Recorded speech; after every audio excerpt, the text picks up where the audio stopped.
আগের কথা মতো আবারও এসেছি একটি ছোটদের কবিতা নিয়ে। ছোটদের কবিতা মানেই যাকে আমরা স্মরণ না করে থাকতেই পারি না, তিনি হলেন সুকুমার রায়। আর সুকুমার রায়ের ছড়া মানেই মজা। সেই সুকুমার রায়ের একটি ছোট্ট ছড়া ফসকে গেল।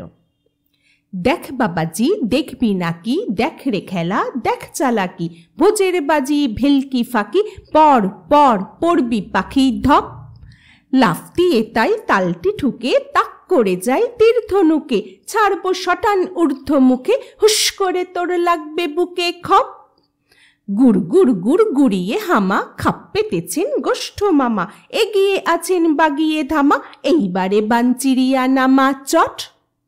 ওই যা গেল ফসকে ফেসে, হেই মামা তুই খেপলি শেষে, খ্যাঁচ করে তোর পাঁজর ঘেঁষে, লাগলো কি বান ছটকে এসে ফট। কি মজা লাগলো তো?